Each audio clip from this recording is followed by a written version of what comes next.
But people, if you're listening, like, come on, like, now, if this isn't a signal right now, you got to come to your place to be. Begin to feel your heart.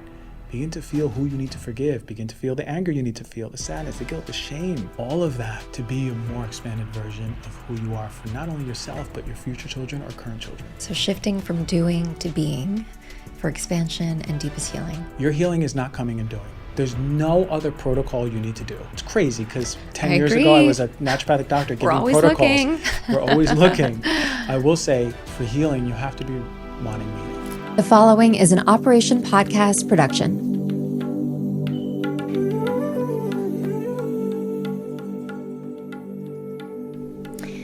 All right, I'm so excited to do this with you today. Dear friend Christian, Dr. G. Do you have a preference? No, Dr. I don't G's know. good. Did media make up Dr. G? Did you? No, I think we did. Okay. Dr. Gonzalez is fine. What's that? Dr. Gonzalez is fine. Okay. Yeah. All right. So excited to be here with you today, dear friend Christian, Dr. Gonzalez. I adore your energy. I've known that since the first day we met, actually. There's just something about you and your energy that I just gravitated to. I don't even remember how we met, do you? No, but it means a lot because I know you're sensitive to energy. So this is really, that's a real meaningful compliment. Yeah, you know when you meet someone, you know you just want to be around them a little bit more. So yeah, that's we a met compliment. through Jason, our friend, Jason Goldberg. Absolutely. Who doesn't meet through Jason? Jason and Drew Pruitt, the two connectors. Yeah, right? yeah. They're the two connectors. That's a gift. Some people are connectors and some people are just like kind of just showing up. Yeah. They're hub connectors. Absolutely. So there's a lot that I want to talk to you about today. So first, let's just start. This podcast is all about ancient wisdom and just getting rooted in wellness today. And when we think about this aspect of rooting, you know, it's about rooting in yourself, in your health, in your life, in your inner knowingness for your body to heal. So I often love just asking, what helps you feel really rooted in yourself and in your life, and why? What helps me feel most rooted? I know if I don't do any rituals in the morning, I'm unrooted. And it only takes a day. So, you know, I'm the type of, Ayurvedically, I'm a Vata, right? So I'm flowing around I'm in the clouds most of the time. So I need grounding more than, you know, most people. So any connection to earth, and that's why I lived in Topanga and Ojai, to be around nature.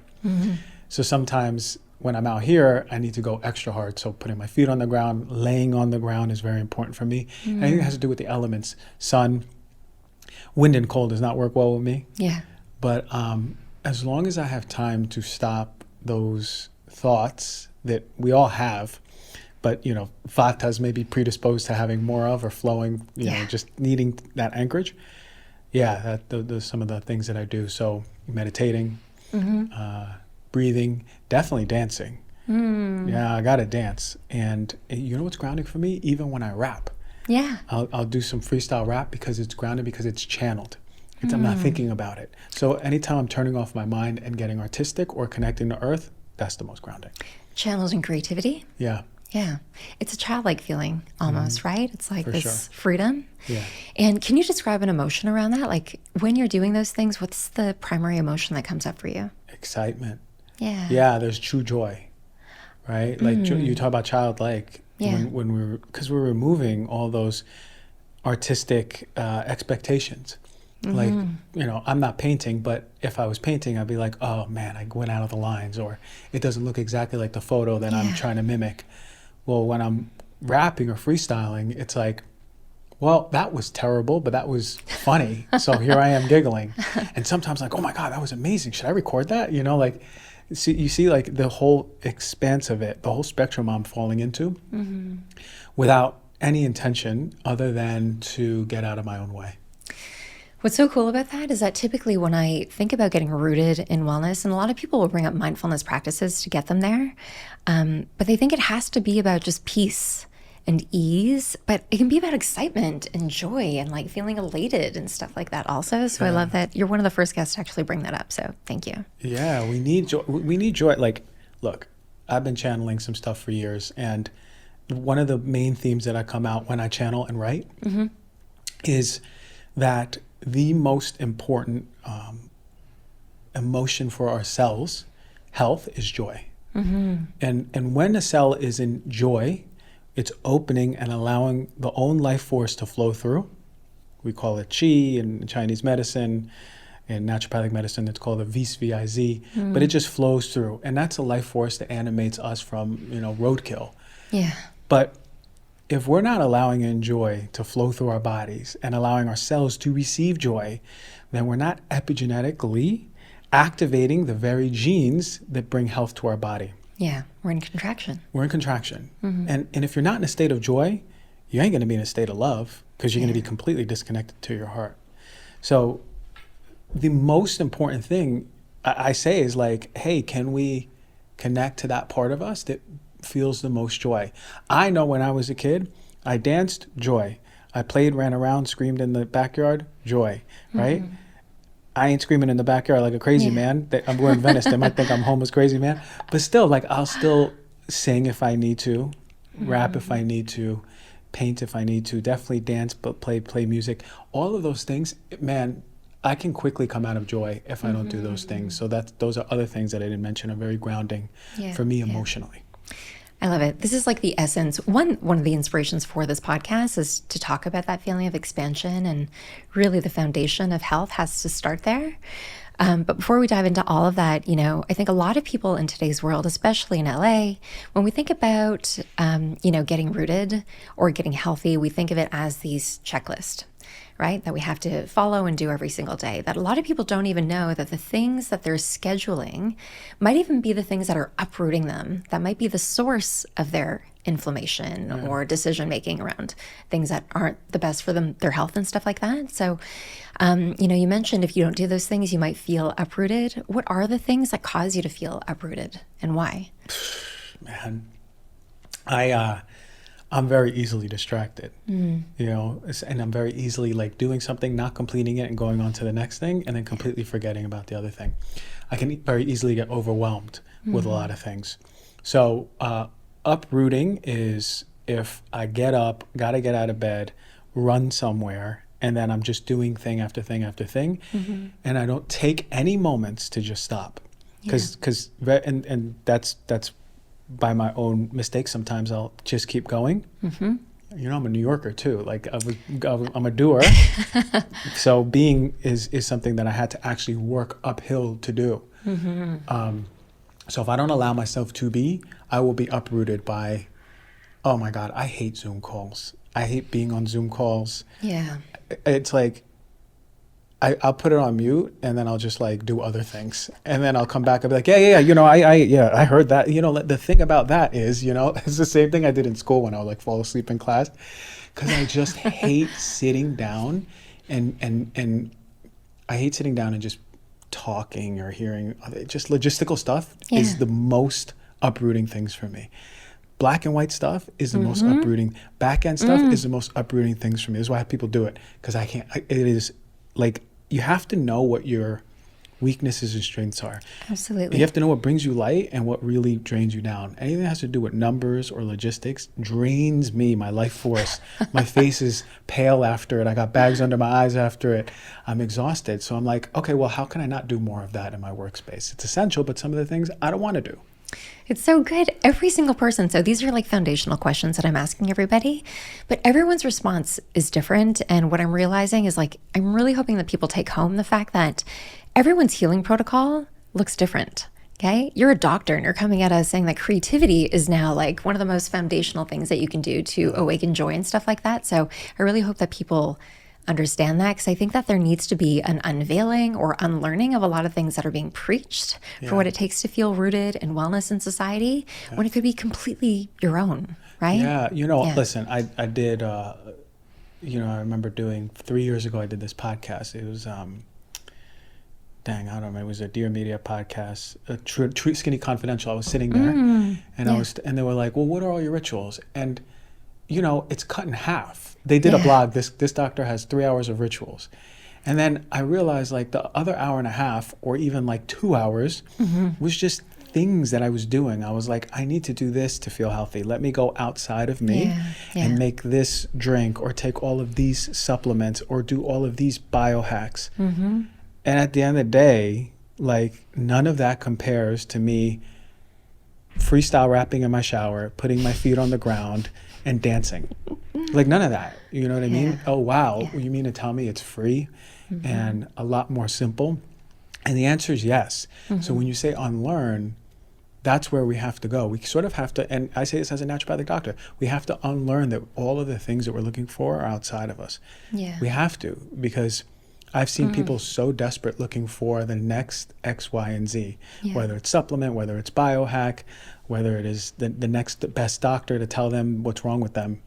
My God, ain't nothing wrong with you, right? Nothing. Yeah. What's wrong is we're living in so much tension because we're not allowing ourselves to just be fully expressed on who we are. And so what do you think, I've really watched this kind of transformation, especially through your social media, the fact that you're so open to sharing this, which is such a gift. But if true health really revolves around, a healthy mind and spirit, what do you mean by that? Like for people who are just like so foreign to this concept of Ayurveda and spirit and chi, and here you are saying that, well, these are your healing practices. What do you mean by that? Yeah, look, I came out of school only on nutrition. And I was like plant-based, everything. I built a big part of my following in the beginning was plant-based stuff. And I stand by us eating a variety of fruits and vegetables and seeding our microbiome and the implication of our gut microbiome for our overall health. And then I ended up, after that, talking a lot about toxins. Yeah. And I found a passion for environmental medicine, and I talked about what should be in your home and what shouldn't be in your home. And that's important because what you're breathing in and putting on your skin is very important. But at the end of the day, before I transitioned to like this real understanding, it was like, well, what does resiliency mean?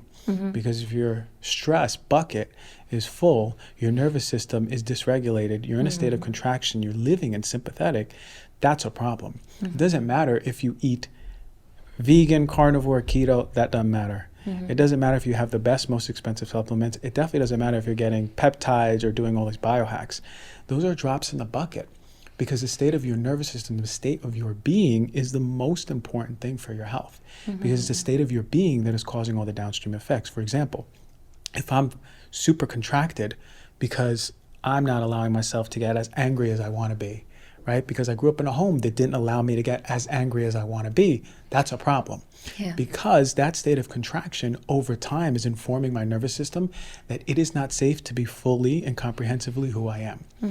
And our state of being, our God-given right is to be who we are.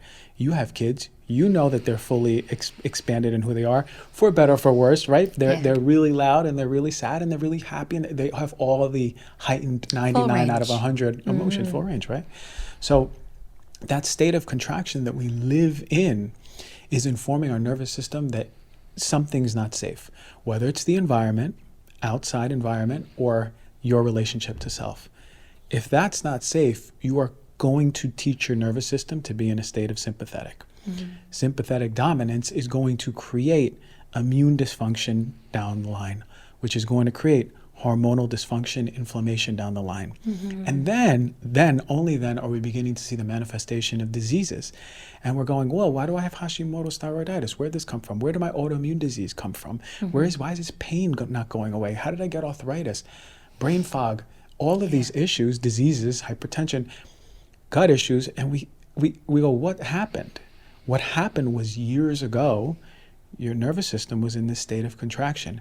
So the deeper question is, what is holding us back from being the full extent of who we are as adults? And when you start doing that digging, you start uncovering that there's a lot of parts of us that are very much so unlovable and unwitnessable, according to us, and we don't want to show them to other people. So it's so painful for us to express. And I would say for most people are walking around not knowing that that is the root of all of their issues. I want to take a quick break from this episode to thank our amazing sponsors, Optimizers. Are you tired of feeling tired? Do you always hit the snooze and then slam your head right back down on the pillow in the morning? With all of the things that you have to take care of at work, at home, with your family and your friends, it is no wonder that you feel so tired. You take care of a lot of different things. So what's the solution? Well, I love to recommend supplementing with a full spectrum magnesium supplement, and my go-to is Magnesium Breakthrough from Bioptimizers. Magnesium Breakthrough is an all-natural supplement that helps you reduce fatigue and sleep more peacefully. It even strengthens your muscle and improves your heart and brain function. While most magnesium supplements aren't full spectrum, Magnesium Breakthrough is the only magnesium supplement on the market that contains the optimal ratio of all 7 essential types of magnesium. Their formula includes cofactor ingredients to multiply the delivery of magnesium to every cell in your body and absorb at a very high rate. Not all formulas do this. Imagine having the strength and the energy to get out of bed every morning and face the day boldly, courageously, to be able to show up as your best self and keep that energy up through the day and into the night. So if you want to feel more energized and get the best night's sleep that you've had in forever, give Magnesium Breakthrough a try. For an exclusive offer, go to bioptimizers.com/Mona and use promo code MONA, that's MONA, during checkout to save 10%. God, this is exactly why I wanted to have you on, because it sums up so much of the instigation of my healing journey. And I think I shared with you, so I come from a family of severe autoimmune disease. My mom, her mother's mother had rheumatoid arthritis. I've only known my mom to be completely deformed, right? And so with my father's insight, who's Indian, he would take us to live on this ashram where they practice a lot of Ayurveda and movement of the body and time in nature and really focusing on the nervous system, but really the embodiment, like the body aspect of it. And I learned from a young age, a lot of what they say around disease or dis-ease in the body, especially around arthritis and issues with your joint, is holding on to trauma or tension or pain. And so I just think it's so beautiful that there's this awakening that's happening, and especially with you. I remember speaking to you before you went to do a course in Peru, and the shift into emotional trauma release. Right? Why do you think that that's so powerful today? And maybe you can ebb in, training as a conventional doctor and your journey from that to emotional trauma release. Yeah, look, it's important because it is a blind spot. I would say it's probably the biggest blind spot in all of health and wellness. Biggest blind spot. Because it's a blind spot that is independently scary. We're all scared to look at those parts of us. The truth is, it's an illusion. The truth is, you're very much so allowed to be who you are. You're a full-grown adult, and you're not in a household that you grew up in that may have been traumatic. You may have attracted a partner, not by coincidence, who is mimicking the traumatic household that you lived in. That's not by mistake, and it's important for us to look at that. But for all intents and purposes, you are an adult who has full autonomy over how they express themselves. Yeah. But the thing about this is that we've learned through life to express the parts of us that are most safe, that are most lovable. And unfortunately, those definitions contract more and more over time. Now, you may find a partner who may be a godsend. It says, I love you for every single part of you, and you can be who you are, and my heart can hold all of that, and I'm not going to judge you. And oftentimes when we get that level of love, which we call unconditional love, it's too much for us to experience, so we start self-sabotaging and we start pushing that person away. I've done it. I've had partners who've done it. God, I've done it. Yeah, and we all guilty of that. But we won't attract that person or the love that we deserve until we see all those parts of us. Why do we hold those parts of us away? Because it's scary. Because it's scary for us to be as big and loud as our anger is, or as vulnerable and shaky as our fear is, or as deep and sorrowful as our grief is. Yeah. Right? Or as held in and so ashamed as our shame is, right? And guilty, remembering all of those things that we sort of knew wasn't us, but we still did. And we went against our own integrity as human beings. We all live with these things because it's a human experience. We have all the colors of the rainbow. But unfortunately, one of the banes of existence we live in health and wellness is that we look at just be the light, right? And we have all these self-help books or just you are love. And everyone's like, what the fuck does that even mean? Yeah. The truth of the matter is love is way beyond that light. It is also all of your darkness that you're not looking Absolutely. at. Right? And when you get to hold all of that, then your nervous system is informed, what's happening? I'm safe to be more of me. And then all of a sudden that tension, which was at 100 out of 100, now is at like 45 out of 100. Mm-hmm. Now you're giving your nervous system, your immune system, your hormones the resources it needs to begin healing. Yeah. That's why, in the practice I've done, I've seen spontaneous miracle healings. Like people with back pain since they were 12 years old, gone in an hour. Full body eczema, gone in 2 days.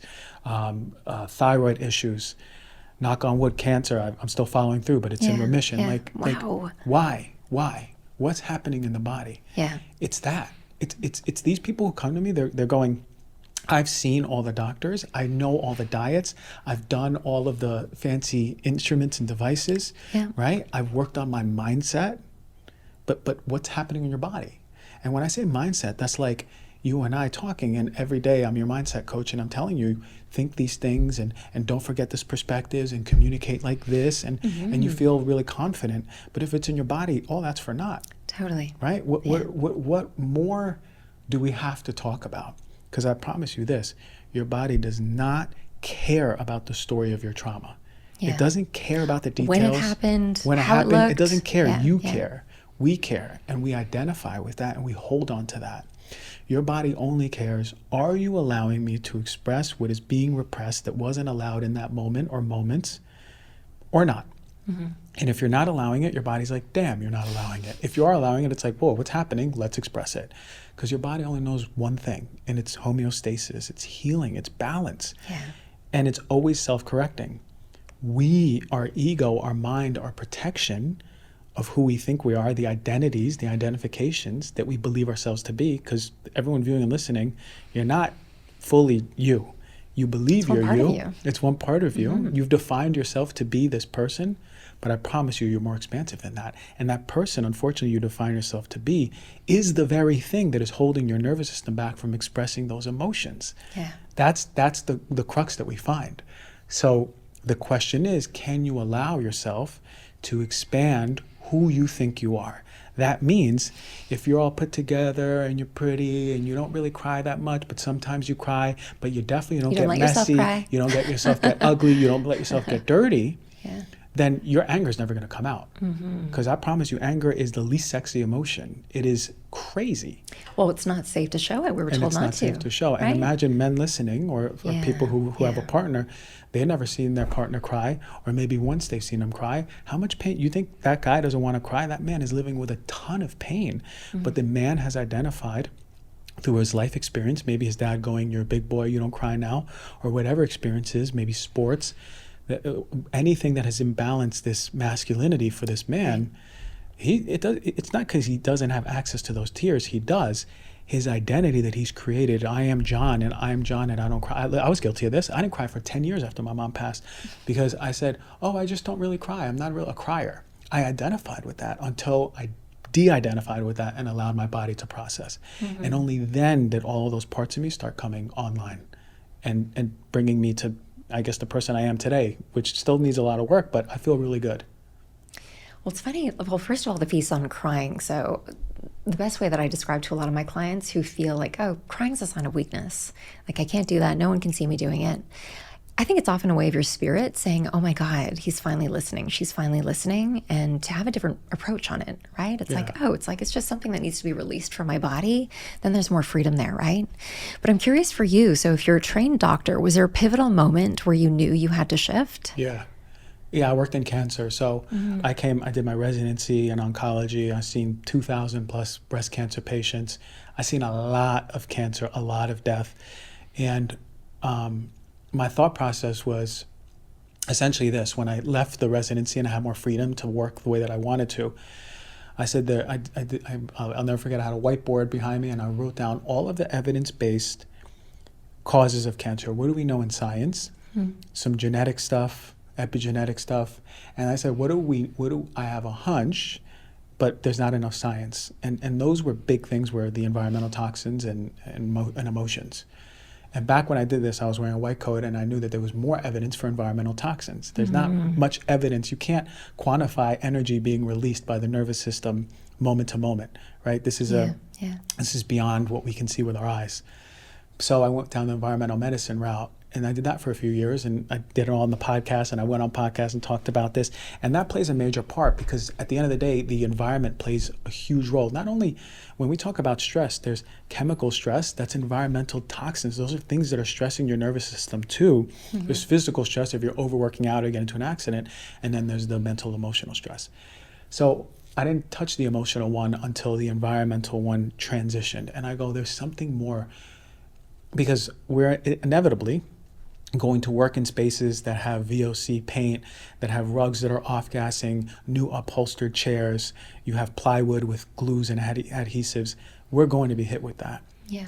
The bigger question is like, okay, if we reduce that as best as possible, we're still going to be hit with stuff. We're going to go to places. How do we build our resiliency? And then that's the moment when I said, okay, resiliency has to do with your nervous system's ability to adapt. Well, what's holding back its ability to adapt? What's holding back its flexibility? What's making it tight and contracted? And it's emotions, it's repressed emotions. It's the stress, the mental emotional stress, not day to day, but that we lived with, that we've been living with.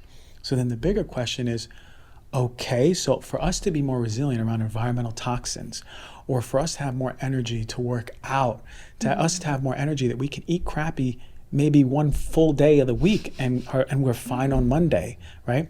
All of that stuff counts on resiliency, and that's where the nervous system flexibility comes in, and that's where the emotional healing, and that's why I said ding, ding, ding, and I went with that theory. And I mean, I worked for 2 years doing emotional healings. We do group ones. I train people to do this, and that's been transformative. That's been like, whoa, these are people who are doing, this is real healing. I remember we did our first launch in the cohort, and one of the girls said, this should be like a new medicine. Absolutely. And it is a new medicine because we're looking at people holistically. We're not just physical beings or mental. We have an emotional component that has been long, long neglected, and now it's time to come back to that in order for people to come back to their healing. Is this not the way that our ancestors viewed healing? Really, like a holistic approach to everything? And, you know, when I think about, you know, the clients that I work with, especially over the past 5-10 years, never before have I seen so many people doing the right things. Okay, so they're lowering their toxin exposure, they're eating the right foods, they're doing their functional lab testing, they're working with a personal trainer, they have their chefs, but they're still waking up, and whether it's inflammation that they have or they just don't feel good, they're not achieving their goals, there's always something more to it, right? And, you know, usually when I get them talking to their lives, 9 times out of 10, most people will end up in tears because they're talking about something that's completely unrelated to health and the protocol that they're on, and more so a memory within the body, or memory that they feel like, oh, you know, something that still feels very alive, right? And this is where I'm really excited about medicine today, because we've always looked at healing as this dualism. Even in the world of like yoga and mindfulness, I think that the way that we teach it, or the way that it's perceived, is that there's a dualism between mind and body. Even the point that you brought up around like having a mindset expert, right? We're working exclusively with the mind without the body. So there's constantly this separation of mind and body, right? When we know that there's this intelligence and wisdom to the body, not to the mind. Yeah. Right? Yeah. So can you just describe then, what is emotional trauma release? Emotional trauma release is the practice of, for many people, for the first time, and probably their adult lives, moving away from their head and into their body. So it's the practice first of teaching a person what it feels like to be, one, safe with your own self, which is one of the hardest things for people. That's why we distract ourselves. That's why we are on our phones all the time, or making plans all the time, or overworking all the time. Looking for protocols and gurus all the time. Right? That's not by mistake. That's your ego protecting you from going inside of what's there, for feeling what's there. So it's the practice of allowing the space for someone to come back into contact with themselves. It's usually their heart that they need to feel into. Not only with their own self and safety, but it's with another. Because trauma happens oftentimes through dysregulation from another. You know, like you're walking in the street and someone goes to take your purse. That's traumatic. That's another person trying to take your purse. And it's what the heck? I feel so unsafe in this alleyway in Santa Monica, right? So co-regulation, feeling safe with another. Oftentimes, it's both. Oftentimes, people don't feel safe with themselves and they don't feel safe in the world. So what we're doing is we're creating signals in the body that is telling the body that I am safe. I am safe, remember, isn't just I'm safe with myself. It's I'm also safe with this person next to me. So allowing that safety to drop into the body so people can begin to start feeling. So what it does is it brings people more awareness into their body, having more awareness onto what's where. It's a combination of also manipulation techniques with the hands. It's a combination of breathing. It's a combination of visualization, prompts. But all of them masterfully put together to put people into that state. Now, I would say if I saw 10 people, of the general population, I would say probably 7 would be able to get into their body. The rest of them I'd have to see them multiple times because it would be so hard for them to get into their body because they're so in their heads. And I've seen it. Like, you can just feel the energy when someone's in their body after you're getting them in there. Oh, they're dropped in. This is going to be an easy one. And 10 minutes later, their whole body's shaking and they're expressing. But there's a lot of people, I would actually say maybe 6 out of 10. The rest of these people, I'd say 40% of people, it's so hard to get into their body because their ego takes over. It pulls them up into the head and says, the real underlying message is, don't go into the body. It's too unbearably painful. But it's masked and voiced as, well, am I doing this right? And maybe in your own head, what do I have to do later? I really have to go pick up. That's the mask. The truth of the matter is your ego goes, no, you are not going into this. And usually the picture I paint for people is this. It's like, before we do this, if you have a beautiful mansion that has the most comfy, cozy, most beautiful interior design that you've ever imagined, that is what you want out of life internally, like you would die to live in there. But you're choosing to live in this rinky-dink tent in front of the lawn of the mansion, and it's got holes in it, and it's raining, and there's a little rat that passed by. But we'd much rather live there because every time you walk up to that mansion and you open the door, you hear scary sounds. And you go, nope. I tried this last year. There's no way I'm going back in there. I'm going back to my rinky-dink tent, and I'm not going to thrive. I'm just going to survive. Yeah, it's safe there. It's safe there. And we've taught ourselves that. And our body has adjusted that, or our ego has adjusted us to that way. But the truth of the matter is, those sounds that you hear are just parts of you. There is the really scary sad part of you, and the really scary angry part of you, and guilty and shameful part of you. Those parts are very much so alive, and you're not hearing ghosts in there. You're hearing yourself. So what I do as a practitioner, I teach my practitioners is, well, I hold your hand and I say, hey, listen, I got a light. We're going to go in together, but I can't go fully into that room. That's your decision. I'll walk you to the main hallway or something, a foyer, and then you can go and do your thing. But I'm here. You ain't going to die. Feels like you might die because it's so painful and overwhelming, but you will be good. And here's the most beautiful thing. When people undergo these processes, there's a part of them that they've been desperately looking for that's on the other side. Yeah. So oftentimes I'll hear things like this. Oh my God, is this what it feels like to be clear? I'm so clear. I know. Oh my God, I have answers to everything. Sometimes I'll see someone crying and they'll go, oh my God, I just feel love. Is this what it feels? My heart, I can love again. I feel happy again. I feel so excited again. I'm so excited about life. It's because joy and love, the version that is imprinted on the specific person, that is individualized to them, starts being expressed.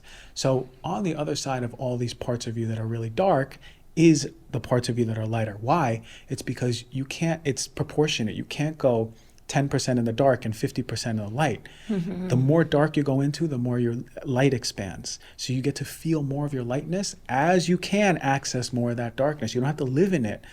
But the beauty is when you see those emotions that were so deeply repressed and unwitnessable and unlovable by you, you can express them a lot easier and a healthier way. Because all of a sudden you've unlocked that chamber, and now that gas is moving. So now when you say, I never cry, well, you might be able to cry now. I don't get angry. It doesn't mean you're going to freak out in the middle of Whole Foods in front of people, but you'll have access to your anger. So when you get home, you can shake that out. You can scream it out into a pillow. You can punch a pillow. Yeah, that's okay, everyone. You can do all those things and you have better access. That, for me, is what health is. The embodiment of your full darkness and full light. When I hear any other definitions of health, I'm not interested. I've heard every definition. I've been a doctor for like more than 12 years now. You know, I'm tired of it. I go, for me, this is the highest level of health, embodying who you meant to be, your soul coming through, because when you're full embodiment of dark and light, your soul comes out real hard. You're in your purpose, you're in your passion, you're living, serving humanity. That's not health. I don't know what it is. You might call it enlightenment. I call it health.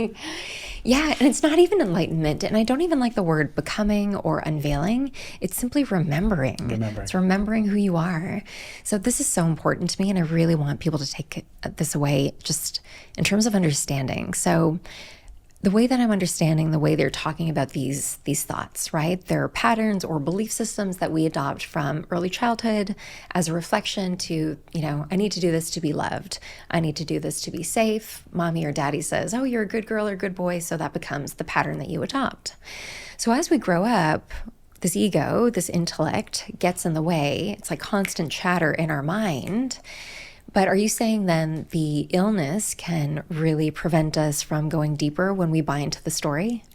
Yeah, the illness is a gateway. The illness is our body telling us, you ain't right. It's information. Yeah, it's not, you're not a victim to your illness. Your body's way too smart for you to be a victim to your illness. The body creates illness for a reason, even cancer. And I know that's a hard pill to swallow, right? I'm with you. How can we heal if we're victims? If we're not in line with if we're not understanding our body's here to communicate with us, to bring alignment to us, to say something is off, then what are we doing? We're not victims to this reality. We have the power to change. We have the power to heal. So those thought processes happen early on. If anyone could tune in, viewing or listening, it's like, if you have an abusive father who's verbally abusive, or even worse, physically abusive, or sometimes even equally as worse, and let's say the mom was receiving all of this abuse, right? For the first 6 years of your life, you ain't gonna know what's happening. You're gonna know that there's bad stuff happening, but you might cry, but you're not gonna be able, your ego's not gonna be online enough where you have that autonomy to go, I am in relation to this. Right? So you're just being a kid, right? So you might get those signals early on in your nervous system, this isn't safe, you might cry. But ultimately, as we hit around the age of 7, that ego comes online. So now I'm little Johnny in relation to this. So now you can decide. This is when parents, this is when kids start going, I want to cross the street. I want to wear this outfit. They start individualizing their identity. That's not by mistake. We need that to go through this human experience. But the truth of the matter is that this abusive father, now you get to experience this father being angry, abusive, verbally painful, inflicting it on the mom. What happens when you become independently angry over something else, and you know that emotion, you might not even call it anger as a kid, or you might, that energy charge of emotion isn't safe, because when dad does that, mom does this. And when mom does this, she disconnects from the family. And then I feel all alone. That's a problem.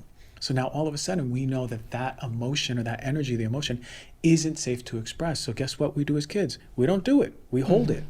And this is important for people to understand. We sacrifice our authentic expression for survivability. It's a biological imperative we have as children.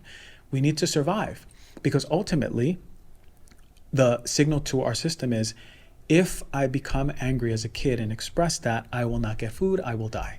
Right? We're not 7 years old going, my dad probably has a lot of generational trauma. And my mom, she doesn't really use her throat chakra. We don't talk about that. Let me show up in this way. Let me show up in this way.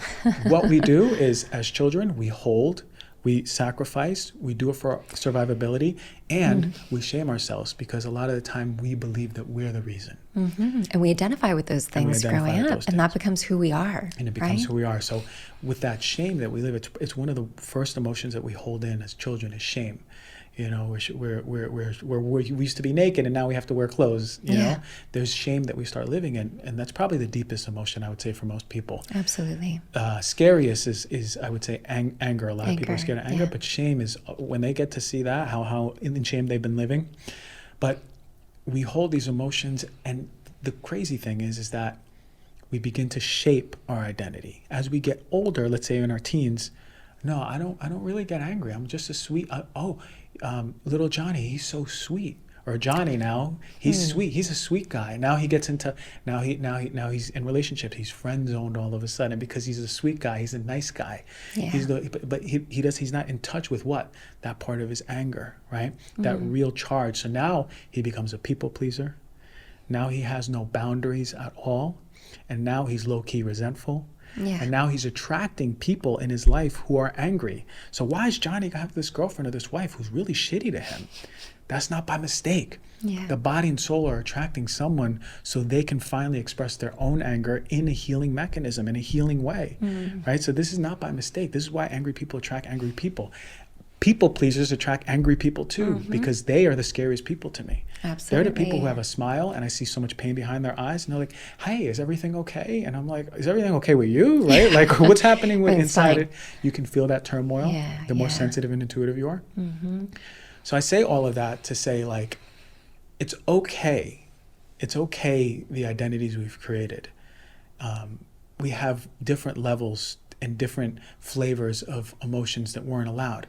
Maybe one household, anger was very much so allowed, but maybe sadness wasn't. Or maybe you're not allowed to be scared, right? Or maybe you're sexually repressed, whether it's culturally, societally, parentally. We're all sexual beings, and a lot of women are really repressed in their own true embodiment of their sexuality. They're really scared. Yeah. That manifests in the womb with tons of menstrual issues, infertility. Like I seen this woman come in, she was infertile for 3 years. She was about to do IVF. This was the last thing she did. She came to me, we did it. And a month and a half later, she got pregnant. I still have the email. I said, you better name your son Christian, you know? But why? Because she had the energy of anger and sadness from something that happened in college that she never processed in her body, that was in her womb, stuck, holding back, receiving literally her husband during sex. She was unconsciously closing her legs during sex and not even knowing it. Oh my gosh. Do you see what I mean? Like, this is what I'm saying. This is what I'm saying. We give our body signals and we forgot we've given it over 10, 15, 20, 30 years ago. And now we're living in it and so uncomfortable and we don't know why. And now we have disease. And we're like, what's happening? Yeah. See, there's a bigger picture to health that we're not talking about. And it's this approach.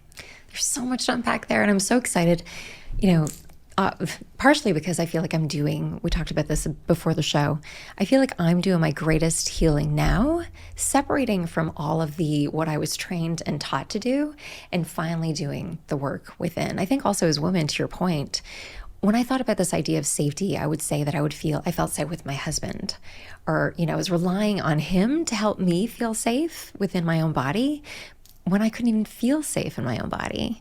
And the more that I uncovered, about a year ago, I started sharing with my clients that, the most consistent compliment that I've had since I was a little girl, oh, Mona, you're so calming and soothing. Your voice is so calming and so soothing. And I'll never forget, I met this one energy worker and she's like, okay, so you seem really calming on the outside. Why are you ticking fucking time bomb on the inside? In that moment, I was like, oh my God, someone sees me. Like someone really saw and felt. And then I realized, like, me being calming and soothing in my house growing up, that was a survival mechanism for me. Like, I had to be calming and soothing because the external environment was like kind of treacherous and a little bit scary, right? So, and yet I feel like the deepest parts of my soul crave and long for the actual feeling or embodiment of calming and soothing. And to that point, and what I want to break down what you discussed is a lot of people will search for, okay, Dr. G will help me get to a moment in my childhood. I can't remember it. I don't really have any big trauma that happened. I grew up in a safe house. I wasn't abused. I wasn't assaulted. We did fairly well. I don't really have any trauma. So how do I deserve to suffer? How can I identify with trauma? So do you want to break down trauma and what it means to people who've actually experienced it, who have specific moments, versus trauma to the public who it's like, well, no, I'm okay. But living in today's world, chances are you have some trauma. Yeah. when we want to come back to that moment and remember, that's the ego. This isn't a therapeutic practice in the sense of talking. Our egos want to go, oh, yes, it was the moment when I was in front of the class and someone threw a tomato and hit me in the head. That's when I knew. Yeah. That's when I wasn't allowed to be fully, looking for the cause. Like I said, your body doesn't care about that. Your body also doesn't care if it was a big T trauma or little T trauma. It only cares, were you authentically expressed in that moment? And there's a culmination. Your body holds it. So let's say I was molested as a kid. That's a big T trauma that's going to affect my sexual expression for a long time, probably affect the way I show anger, probably affect my self-worth, right? Because I'm living in fear and sadness, all of these things. Okay. Or I can go through life having tons of little T traumas because I grew up in a household where I couldn't fully be myself and all my emotions weren't allowed. They say, hey, no, you can't, like, you gotta, boys don't cry or boys don't get angry. You just have to be very quiet and calm and soothing and grounded, right? Yeah. Through all my life identifying like that because I know my dad or mom was the one saying, this, you're a good boy now. This means good boy. And then I go through my life being that, but all of a sudden, every single time in my life in junior high school and college, where I didn't actually speak up in my true integrity of who I know myself to be deeper than my illusion of my identity, that's in itself going to fill up the bucket versus the one who's molested, but also after that, like, was still able to go through life without any other real big traumas. You know, they can still add up. At the end of the day, it's like, you know, you could fill up a bucket at the age of 7 by 75%, or you could take 19 years to get to 75%. At the end of the day, your nervous system doesn't care. It only cares if it's holding. All of us, it can remember at least one time, maybe even in recent memory, where we didn't speak up. Right? That's, if you held back your own true dignity of who you are at the expense of wanting to not make someone else mad, then absolutely you can almost guarantee you have done that with your emotions. Right. You've held in the moment you wanted to cry. You've held in the moment when you wanted to be like, no, fuck that. Absolutely not. That's my boundary and you're not going to talk to me that way. Whoa, okay, what happened, right? Even if you had a bunch of that's my boundary, don't talk to me that ways in your life, that's still traumatic to your nervous system. Absolutely. It has to go somewhere. It has to go somewhere. And kids live unfiltered. Kids live in integrity. Kids have more integrity than adults. Absolutely. Right? Yeah. More integrity. Integrity is being in touch with who you are. And kids know themselves. They don't even need to put logic behind it. They just embody who they are. They don't need to go, I went on top of a mountain and meditated for 47 days and now I remember who I am. Yeah. Or I found myself. The truth of the matter is they've been done finding themselves. They were born, they're unfiltered, and they're embodying who they are moment to moment because they're so present. We've forgot how to be so present, so we can't even be present with our emotions. So in the moment when something happens, we don't even know we're holding it in because we're so used to doing it. So the truth of the matter is it requires a presence of your body. This is why everyone needs to be connecting to their body every single day. That means coming out of your head. I remember I had this client and she's like, okay, I'm going to take a dance class. I go, don't take a dance class because they're going to go 1 and 2 and 3 and 4 and you're going to remember a routine. I said, close your eyes and start dancing from your womb. Move from your womb. Move. Let your body take over. We have to learn how to turn off our brain and let our bodies take over whatever we're doing. Ironically, when we see that in a performance or a concert, or even some guy dancing at a wedding, we're drawn to it. Why? Because when we move out of our own way and allow our bodies to express, our soul comes through. Absolutely. We call that the flow state, right? Yeah. So we need to be more in our own body's connection so we can allow our own true flow state to come. That's what we're missing. That's what we're missing. And this bridges these disciplines because they're like, you need to meditate and you need to come out of your head. But it doesn't ask, why do you go in your head? The reason we go in our head is because we're protecting ourselves from all the pain we're holding in our body. Yeah. So once we break through that, or at least undust that bridge that has been so dusted up and shackled up, and we create that bridge from our head to our body, we can drop into our body. I'll have conversations with my girlfriend. I'll be like this. She'll say, well, how do you feel? And it took me so many years to know what I feel. Like so many years. Yeah. Like, what do you want to eat? It took me so many years to be like, What do you really want? what do I really want? I have to close my eyes. I have to put on noise canceling headphones, and then it take 10 minutes, and then I'll be like, rice, like literally rice. That's it. It took you that long. But like, but because I've created a bridge from my heart to my head, I know what I want, right? And I know that I can abandon myself from what I want to please another. This is so powerful. You see what I mean? Yeah. And that's important, because guess what happens? When we abandon ourselves to please another, that creates a seed of resentment, and then more resentment, and then more resentment. And then all of a sudden, those are the people who all of a sudden, like, I thought things were going well. Why are you blowing up at me? Right? Yeah. It's because So true. It's because you're not even mad at the person, you're mad at yourself. It's within but you. you don't even know you're abandoning yourself. This is the important part. We have to know, what do we want? What do I want right now? If I'm in front of the aisle at Whole Foods and there's all these pastas, which one does my body want? Isn't that the ultimate act of mindfulness? Yeah. Like, even the term mindfulness these days, it's like, oh, you have to be mindful. It's something that you need to practice, or a routine that you have to adhere to be mindful. Mindfulness is simply acknowledging when the voice in your head is wrong. When you're in reaction mode and you're reacting and you're trying to understand why, you're stopping and learning. Like, that's evolution. That's growth, right? Yeah. If I'll tell you the quickest way to be mindful. If you have that bridge from your head to your heart is connected, you will be able to drop in, right? Like I said, anytime my girlfriend asks me a question, I'll have to, like, a real question, like anything that has to do with emotions, I have to drop in and go, okay, yeah, this is true for me. I actually feel this. In the past, my head had been like trying to rationalize, what does she want to hear? Or how do I say this? Or what's the best way? We live in our heads. It's not a way to live.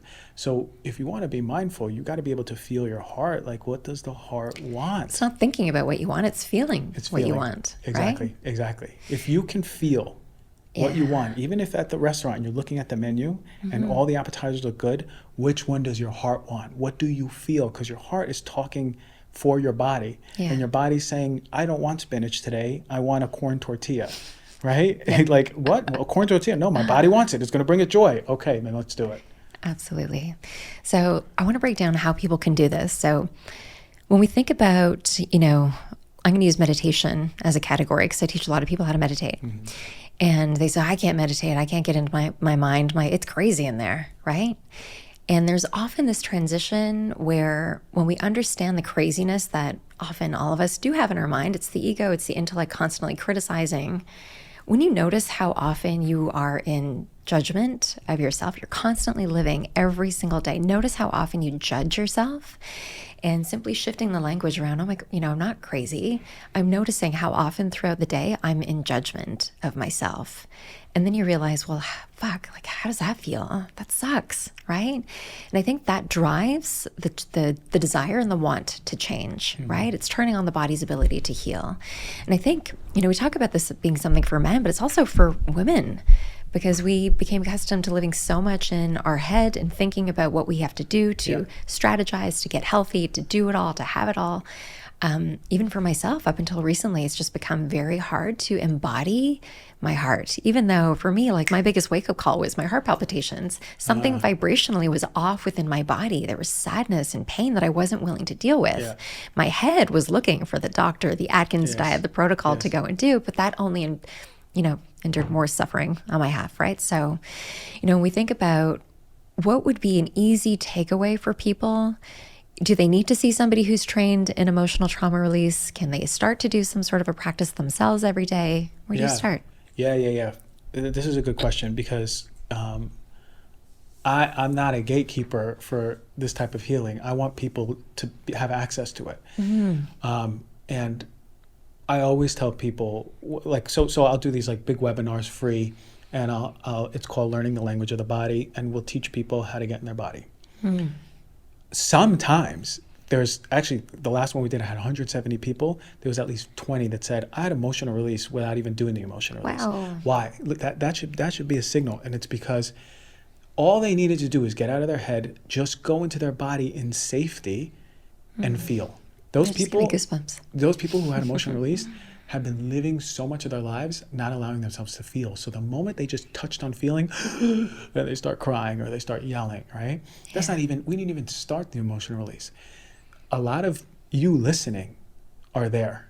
So the most important thing, so when I do my rituals, I'll meditate. So that means I'll leave my body, because I can leave my body. I could dance with some ancestors and do that, all the, shamanic stuff. But you can't just do that and not have a relationship with the body. You have to have a relationship with spirit and the body, equal amounts, right? So when I hear someone say, or you say, I can't get in my head, there's too much going on in there. Whoa, what I hear is, you're protected. You're very protected. If you have too much going on that you can't even sit and close your eyes and just calm your breath and meditate, then you are protecting a lot of pain on the inside. Yeah. So oftentimes people who go through emotional releases are better meditators, quote unquote, because their mind is quiet. Right. See what I mean? Yeah. So it's about people dropping into their body. That means you can go on YouTube, you can look up somatic meditations, somatic breath work, something to get you out of your head into your body. And that's a practice. You got to take days, weeks, months learning what it feels like. If you're not a feeler, you got to start learning how to feel. It's about, and then outside of that, in your non-meditative waking lives, actually checking in, putting an alarm on your phone even, and saying, I had to do this for a long time. I put an alarm 3 times a day saying, how do you feel? Because it would be more like, how do you think? And I have to check in. How do I feel in this moment? Okay, I'm at this podcast and I'm feeling good and excited, and just not even thinking about it, feeling in my body. What does my body feel? Sometimes it'd be like, I feel tense. Where do I feel tense? My belly. Oh, am I scared or am I angry? Because I know one of the two. Well, let me close my eyes.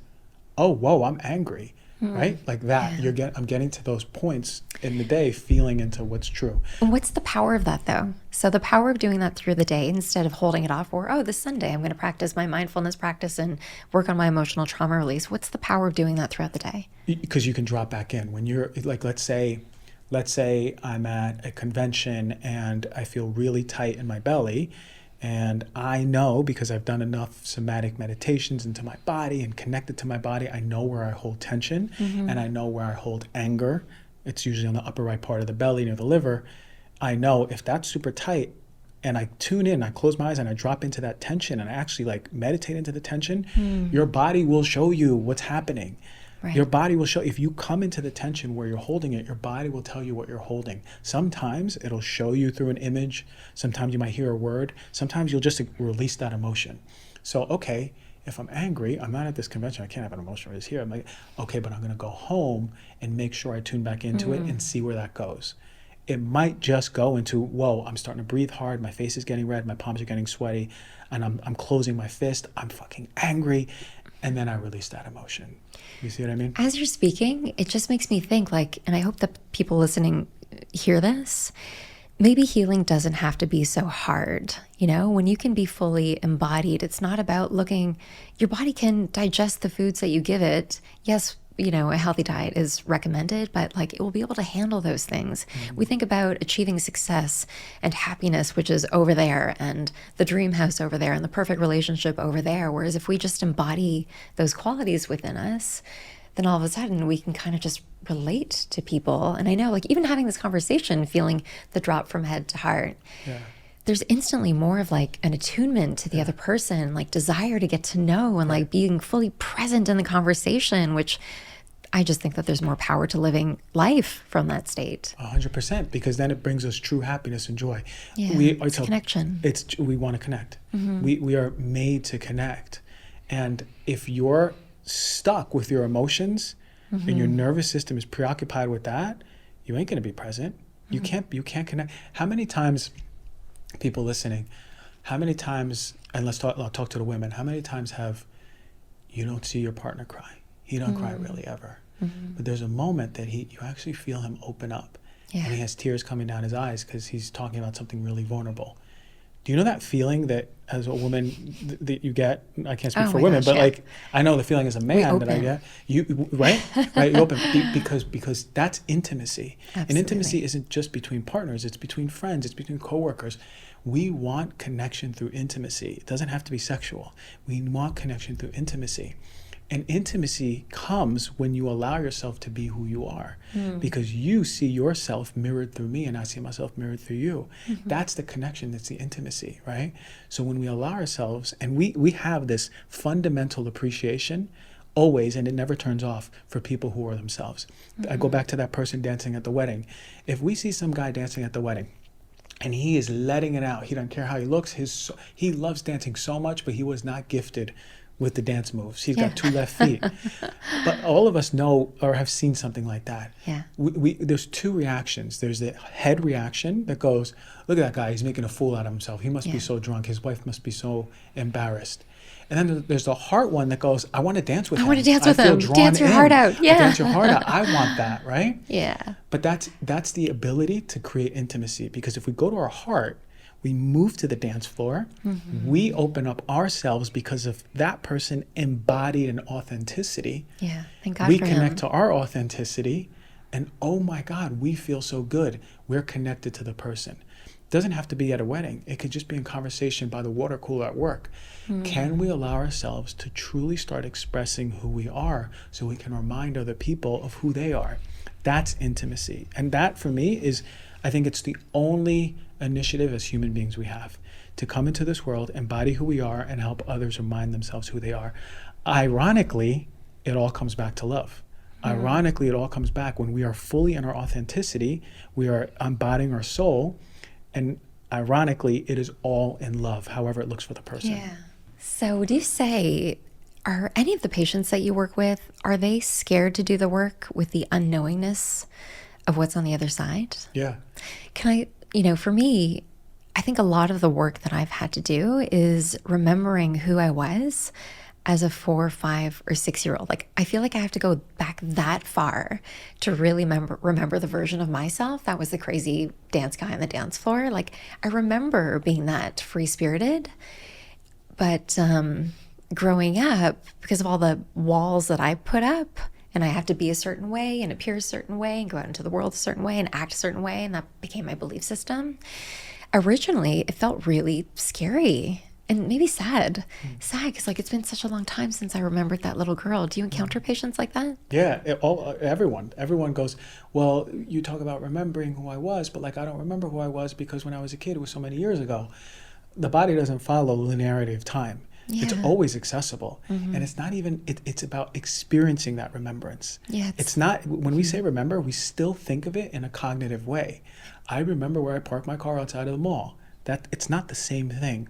It's experiencing it. So it's like, imagine you haven't had Gushers fruit snacks since 1994, right? Yeah. But then I'm like, hey, check it out, Mona, I got some Gushers for you. Yeah. And you take a bite out of it and you're like, I remember Gushers. It's that. Yeah. I'm not logically telling you, what does a Gushers look like? What color is it? What was on the inside? Was it like watery or was it slimy? No, that's not remembering. It's experiential memory. So on the other side of those darker emotions that we have not allowed ourselves to express that are disproportionately big, on the other side of that is that remembrance of what your body needs to feel and express, what your soul wants to feel and express first. So whatever remembrance is on the other side will be first in line felt. That will be, oh my God, I'm so happy. I forgot what it feels like to be happy. Oh my God, is this what happiness feels like? I thought I was happy. Yeah. And now you're feeling it because it's flowing through your body. That's the same happiness that you were embodying as a kid. For me, a lot of that came. So there was a forgiveness piece. Once I felt real true fear and it flowed out of my body, I was able to feel forgiveness for the first time in a really long time. Then I was able to feel true sensuality. That came through first time in a long time. The artistry piece was really big, and that actually mirrored a lot of my childhood. I forgot how much I loved to just doodle. I forgot how much I loved to paint. So last summer, I pretty much every single day did that after an emotional release of shame. Wow. So I released shame, and then all of a sudden this artist came out of me. And the artist was me as a kid. I didn't identify as artist. I was just being me. So all I did was paint clothes all summer, pictures, murals, without any anything connected to it. I was just being me. And I remember there was a moment I was sitting Indian style, listening to music and like turning my head left and right, like trying to like see it from different perspectives. And I was like, holy shit, I used to do this as a kid. Wow. I used to just turn, like move my head and look around, and I felt so childlike. So it's not a matter of like, what did I do? Can I do more of that as a kid? What did I do? Can I do more of that? It's really like, can I allow myself to remove those dark or feel and see those dark obstacles of me, to allow myself to experientially remember who I was and just embody it. It's an embodiment. It's not a memory. It's not a aha moment. It's an embodiment moment. Yeah. I have to say, you're going to be such a great dad if you want kids. I do. So for the parents listening, I feel like the greatest gift has been reliving those aspects of creativity and being a kid through my kids' eyes. And I'm also noticing that my kids really process their emotions quite differently. So my son, he tends to be very in tune with people's emotions and wants to, just understand what's going on. But then he's also the type of person who's like, you know what, I really feel like punching in a pillow. So we make that a practice. We punch into a pillow. I taught them how to scream into a pillow. And now he will just own when that has to happen. Right. But something that I realized with my daughter the other day, I'm constantly saying, well, you have to get it out of your body. You have to get it out of your body. And she looked at me and she said, well, Mommy, no, I need a minute. I was like, oh, okay. She's telling me she needs a minute. She doesn't want to experience it right now. And then sure enough, a couple of minutes later, we'll talk about it and her perspective has shifted. Her emotion has subsided a little bit. And she's just like, she processed it on her own, right? Instead of us dictating how they have to do something. So it's just been this great learning lesson for me. And, yeah, 100%. Look, I know that when I have kids, I'm going to be triggered as fuck. Yeah. Right? Yeah. And it's because they're going to trigger the unhealed parts of me. Absolutely. But I also know that I'm not going to take it out on them, because I have the awareness that, whoa, what a gift my kid is doing. They're showing me how to be a better dad just by them being them. Absolutely. And they're also reminding me of that childlike wonder and behavior and presence and love that they have too, the capacity. I know that that's going to happen. I don't know what it feels like to be a father yet, but I will say, especially in the mother-daughter relationship, the daughter will mimic the mother. Oh, yeah. And they'll mimic the mother to the point where you won't even know. They'll mimic you energetically, not just the things you say or the way you handle situations. They'll feel you. Again, remember, children are the most intuitive, so they'll feel into how you move through things and deeply mimic you, right? Yeah. So it's not, your son ain't mimicking you, because I'm sure your son doesn't see you all the time punching pillows. Totally. Right? Yeah. But right, so we just think about like, the mother-daughter relationship is one of the most sacred ones. It's really sacred. Oh, yeah. Because this is the most, it is like you're handing the baton to the feminine, like true femininity. Yeah. So really, if we have daughters, mothers have a daughter out there, you got to get right fully with yourself. Your daughter has to know that anger is okay in the household. Like, whoa, mom can get really angry, and guess what? That doesn't mean she's going to hurt me or scream at dad. That actually means that she's powerful. If they start associating healthy anger with healthy power, because it is, then they're going to be able to not ever abandon themselves in their own anger. And you're not going to raise a daughter who's a people pleaser. You're going to raise a daughter who has a heart, who shows up for their loved ones, but who will never not lay down her boundary, and who will go, I'm a strong woman too. God, I'm like almost crying. Even with tears around my kids, like I used to suck them back and go to the bathroom and stuff like that. Now I'll let them see me cry.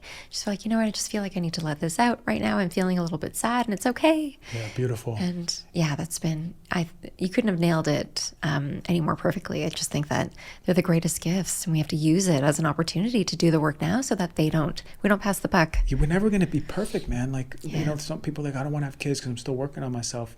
I'm like, good that you're working on yourself, and good that you have awareness, and good at least you're doing it in the somatic sense and emotions. That's really important, because you don't want to pass that generational stuff down to your kids.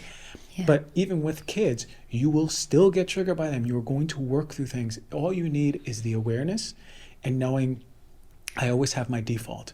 And that net of that high wire that I'm walking, that net is my ability to drop into my body, drop into my heart, and feel what I need to feel. That'll never, if you're lost, you come into your heart, you come into your body will tell you exactly what you need, and you'll have clarity, and you'll know what you need to do.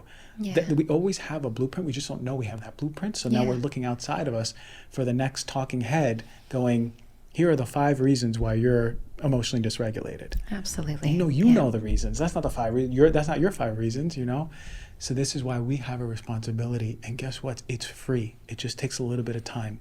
It's being. It's the feminine practice of being. We all need more feminine practice of being. We're like, God, we're elite doers and we're adolescent beers. You're a more elite beer, right? Because that's part of your work. Yeah. But people viewing and listening, like, come on. Like now, if this isn't a signal right now, you got to come to your place to be. Begin to feel your heart. Begin to feel who you need to forgive. Begin to feel the anger you need to feel, the sadness, the guilt, the shame. Mm-hmm. All of that to be a more expanded version of who you are for not only yourself, but your future children or current children. So shifting from doing to being for expansion and deepest healing. Your healing is not coming and doing. There's no other protocol you need to do. It's crazy because 10 years ago I was a naturopathic doctor giving protocols. We're always looking. I will say, for healing, you have to be wanting to heal. I agree. Like if the identity you created gets you the most amount of love, and let's say someone identity they created is always in being sick. Mm-hmm. There's always something wrong in my life. Mm-hmm. There's always something going wrong. I'm always either physically wrong or injured, or I lost a job, or I just had a breakup. If that energy that you've created in your life, because that's not a mistake, you're creating that energy. Yes, you're creating your sickness. If you're creating that energy and you find that when people say, oh my God, honey, is everything okay? I love you. How can I support you? That's what fills you up. You're not ready to heal. Yeah. Until you see that as the energy that's not serving you, and there's an energy that is greater, that is more authentic, that is more unconditionally loving, that is more in purpose, that is less pathological, you're not going to heal. Because the receiving of love, even in the most skewed of ways, that little ounce of, is there anything I could do for you, that fills up your whole year, if that's more than what you don't know is there for you, then it's going to stay that way. So I will say, you have to be at that point where you go, no, my life, the way it is, the people I've attracted, the jobs I've created, the cycles that keep happening, I'm tired of it. And when you say I'm tired of it and I'm done with it, then you're ready for a new place. And there's no right or wrong. If your joy is in being in the state of misery, but it's getting you love, even in the most distorted of ways, and you're happy with that and you're comfortable with it, that's all your dignity as a human being. Ain't no one else going to change that for you.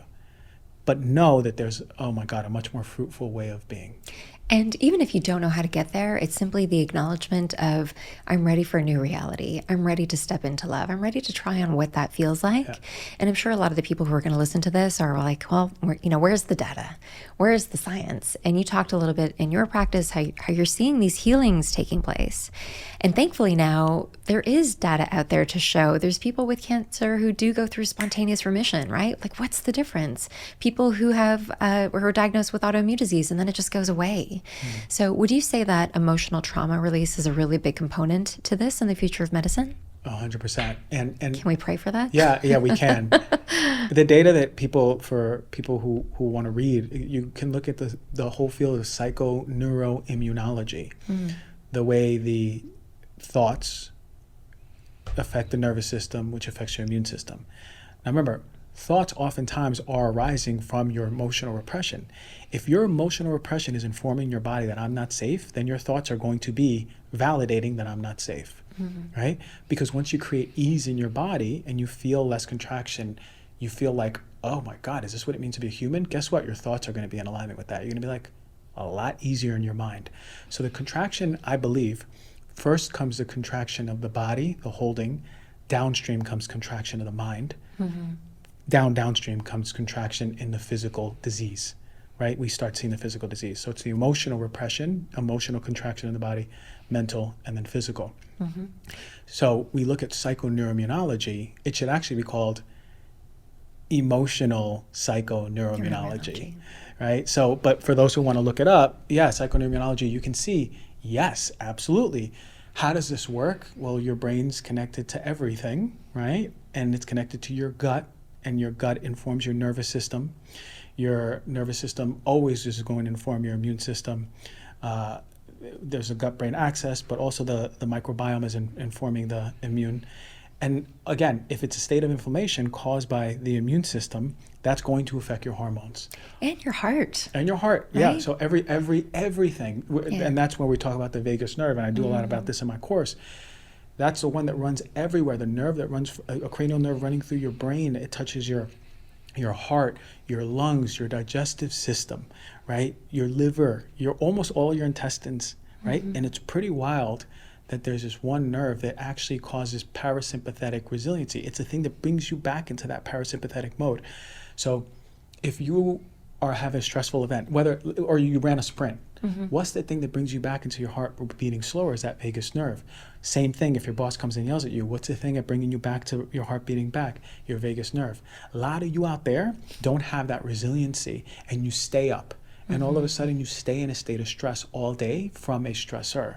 Yeah. So if you don't have vagus nerve resiliency, and this bringing it to the tangible science, there's many reasons why, not the least of which being emotional repression. Henceforth, why we measure heart rate variability with my students is because that's the measure of your vagus nerve resiliency. So if your vagus nerve is strong, it has that robust resiliency, then you're able to come back to I am safe. The vagus nerve's basically job is saying I am safe evolutionarily. So I find one of the three biggest things for vagus nerve health are sleep, proper sleep, walking and activity. Walks really help your heart rate variability number, and emotional release. All free. All three. All free. All free and three. All three are free, right? Don't get me rapping now. Yeah, but all free, right? So it's incredible that we have access to free stuff. You can measure it with, even now they have online things. You can put your thumb on the camera. You can get a ring. I have the Aura ring. I'm not wearing it right now, but we can do all those things and actually build our vagus nerve resiliency. Hopefully one day, I believe they can have devices for all these things. Yeah. Hopefully one day, I would love to do an emotional release on someone, and there's electrodes on their head and electrodes on their heart, and there's dee-dee-dee-dee-dee-dee-dee-dee, but they have noise canceling headphones so they don't hear any of it, and we're going through the process and we're measuring it. That'd be beautiful. It'd be beautiful to have randomized controlled trials, peer-reviewed studies, and this is a standard of care in psychology and psychiatry. Probably far from it, because it breaks down the model of you need serotonin, right? Or you need serotonin inhibitors or something like that with any medication. Listen, I'm not going to tell you not to take medication, but none of those are answers for the way your life is. It's not. None of those are answers. You're not going through depression because you don't have enough serotonin. You're going through depression because there's a lot of pieces to this puzzle that have to do with your vagus nerve, that have to do with inflammation, that have to do with your gut, and not the least of which have to do with how much emotion you're repressing. The state of rigidity in your nervous system is going to be deeply connected to depression, deeply. And what an eye-opening experience to be able to leave the doctor, whether you've been given a diagnosis or clinically they find some imbalance in your blood labs, simply asking the question, if the body is connected, how else can I help my body heal, right? And taking those actions. And this is where I pray the future of medicine embodies Eastern and Western practices. There has to be integration, because despite the data and all the science that we can get, a lot of these are practices that have been practiced for thousands and thousands of years. Have you studied Ayurveda or TCM or anything? A little bit in school, we learned both. Right. And yet, a lot of these practitioners they don't look at the labs, and yet they'll look at your eyes, your tongue, listen to your heart rate and stuff like that. And they'll be able to tell you exactly what's wrong before you get the labs back. Let me tell you something. I have a major respect. I know less about Ayurveda, more about Chinese medicine. I have a major respect for Chinese medicine. Both, first of all, have stood the test of time. But when I hear about how Chinese medicine looks at emotions, and I had someone on my podcast talking about the respective emotions and where in Chinese medicine, almost exactly mirrors what I've seen in emotional release. Right. Almost exactly. There's like one or two organs or areas that are a little different. But man, they know some things. Ayurveda, man, they know some things, right?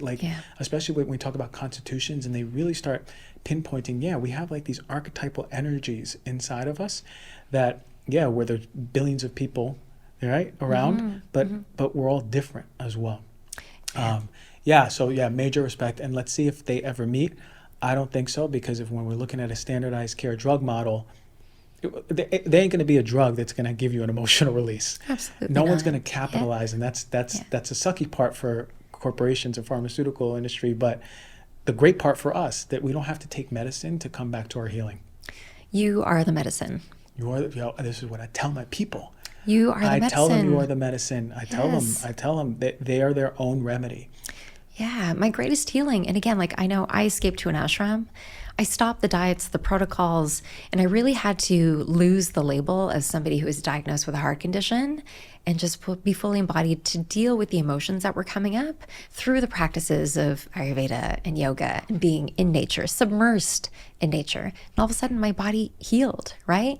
And even though today a lot of us can't escape to an ashram or to, whatever retreat, a lot of the things that you've talked about today, you can do in your home, in your bedroom, in your backyard. Yeah, like they're 100%. that accessible and attainable. So I really just am in awe. I'm in awe of you and the work that you're doing. My heart is just so opened up by this. How can people find more about your courses and what you're doing? Oh, yeah. So the website is docgonzalez.com. Instagram is, oh my God, what is my Instagram? Dr. Gonzalez, Dr.Gonzalez, DOCTOR.GONZALEZ, Dr.Gonzalez. And what else? I'm not dancing on TikTok, but I'm on there. I tune in to watch you dance. Under Dr.Gonzalez. Yeah, I mean, those are the major things. The courses will be on elm.health, www.elm.health. Okay. So all emotional stuff is Elm. There's some on Doc Gonzalez, but that's all around Heal Thyself podcast. Got it. We'll link out to everything. Yeah, well, yeah, you check out the show notes. But yeah, I mean, look, like, thank you for giving me a platform to talk about the stuff that I'm really passionate about. And I'm really happy that you're sort of tuning in to that stuff too. And I believe there's like this collective shift. There's a collective where people are going, ugh, I'm so tired of all of this. Like, there's got to be more. Mm-hmm. And I'm really happy to be leading this awareness for people to become more empowered in it. And one of the biggest joys that I found unexpectedly is teaching people all this stuff. Because now I'm like, okay, you're an educator. I want to educate. I want to help millions of people, but I ain't going to see millions of people, but I'm going to train hundreds of thousands of people to see millions of people. So I'm like, whoa, that's amazing. So I just love teaching this stuff. I love it. And I thank everyone for viewing and listening today and opening their hearts and receiving this information. I hope it resonated. Oh, yeah. This is what I think it's people like you who really inspired a lot of this. It's the wisdom within that we need to just bring to light and make it cool and accessible the way that you are. So before we wrap up, I want to do some rapid fire questions that we do with everyone. Let's go. You ready? How do you think people are making healing and health too complicated? Looking outside of them. What is your favorite ancient healing remedy? Feet on the ground, earth. Earthing. If you had to pick something about modern medicine that excites you, what would it be? The future. Prospect of, oh my God, not much, to be honest. Ancient medicine, yeah, but like, look. Modern medicine, what excites me is, I would say something in cancer, but I don't think we do cancer the right way. Anything that has to do with emergency medicine, if I get hit by a car, I'll survive. Whatever advances that are going on in emergency medicine, shout out to them. Mm-hmm. Absolutely. Time and a place. Time and a place. Yeah. What are the top 3 things that we can start doing right now to optimize our health? Learn how to get into the body. Create a new relationship with nature where you get out of your head and experience nature for what it is. Mm-hmm. Really tune in and be present with nature. And look at someone in your life that you truly love, fall into your heart, and then tell them you love them and see how they receive it differently. Gosh, that's powerful.